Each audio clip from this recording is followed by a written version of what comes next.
Code It with AI. We missed you last week. Sorry about that.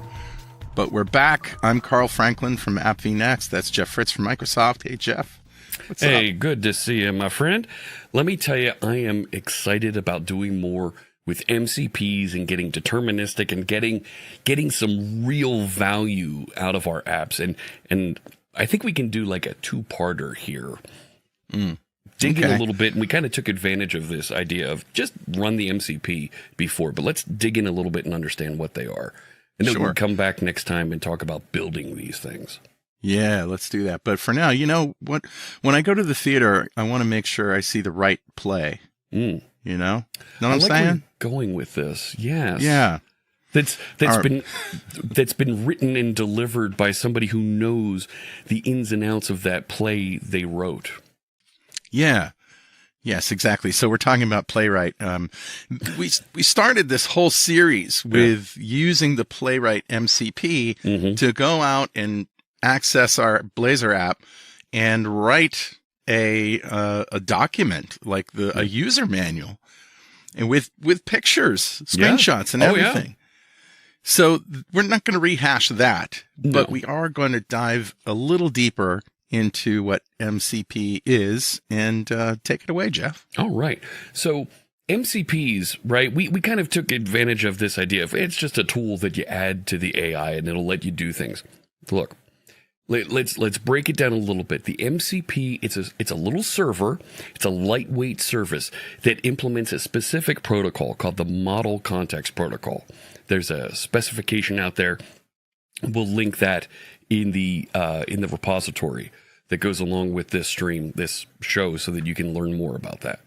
But each server exposes a set of tools, prompts, resources that the AI models can tap into and use. And we saw that with the Playwright MCP, where we were able to use Playwright directly from the language model to go in and build a manual for us.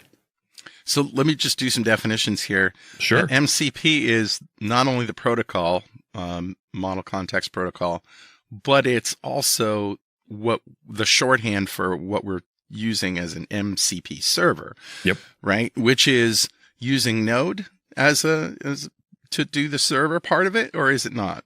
With Playwright, we absolutely use Node. In fact, Playwright uses NPX to start up their MCP server running locally on your machine.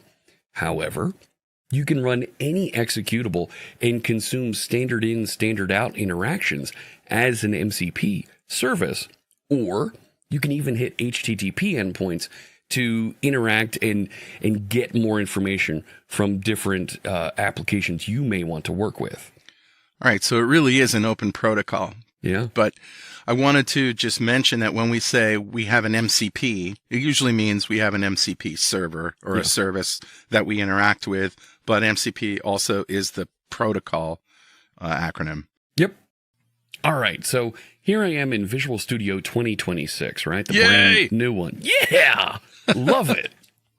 And we've got Copilot in here, and underneath the little wrench down here, the spanner, right? There's a toolbox, and we can see the list of tools that are currently available, right? Azure, GitHub Copilot, Microsoft Learn, NuGet, so we can search for documentation, updated packages, those things. But we want to update that and give it some more capabilities. A couple steps that we need to do, okay?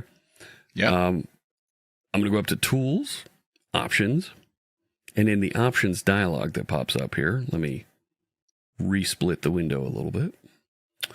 I'm going to go search for the Copilot settings.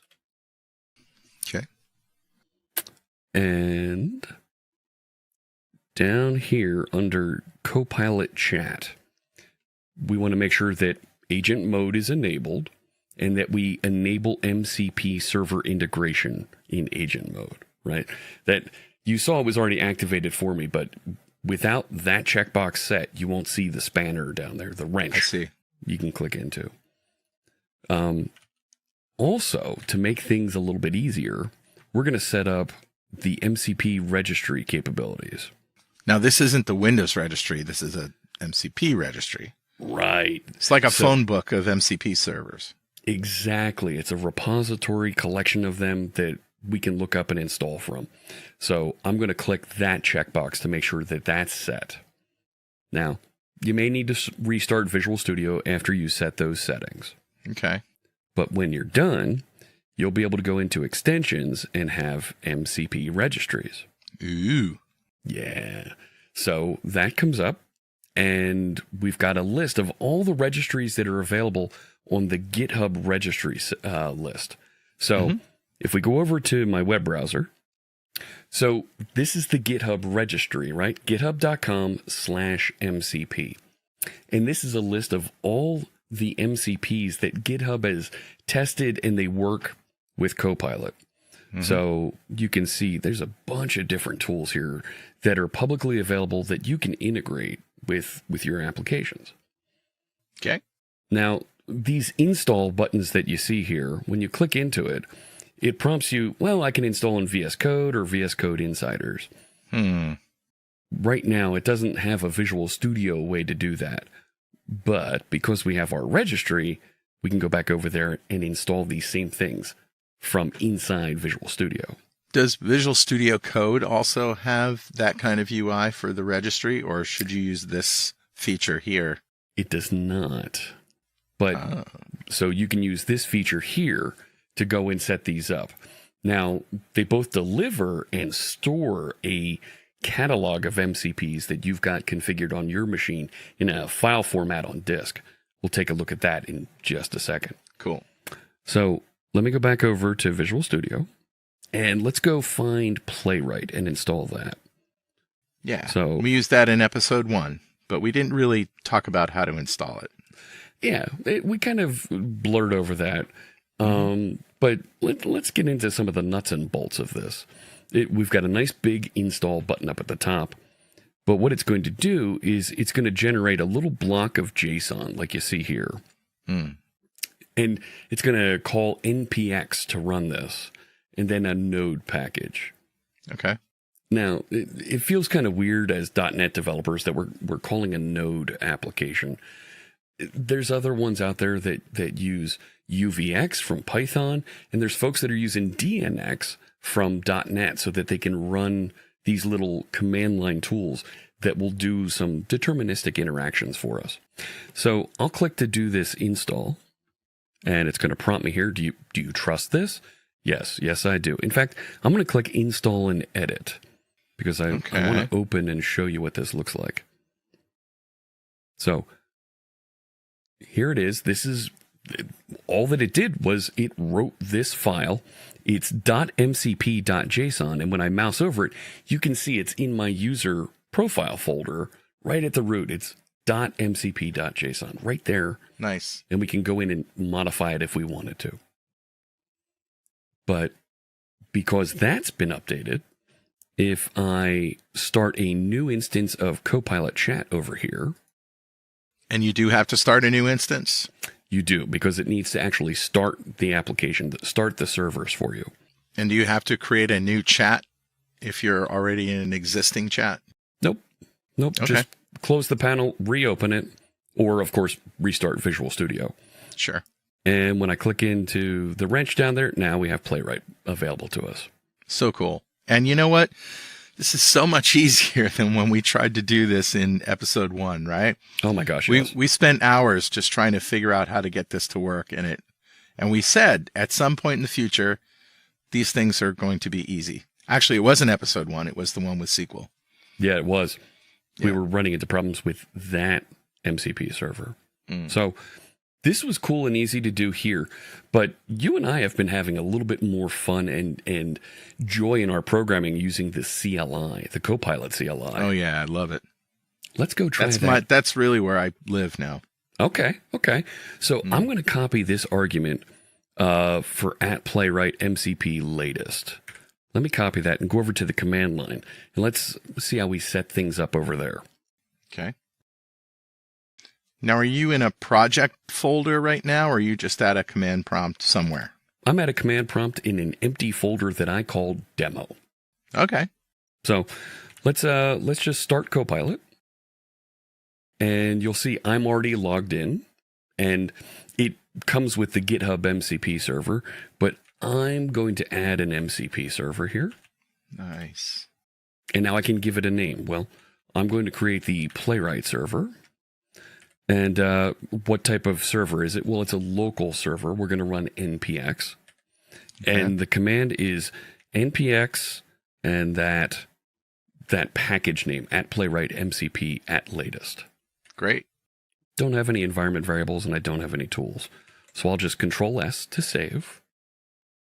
And there it is. It's configured. Wow. So easy. Let's exit.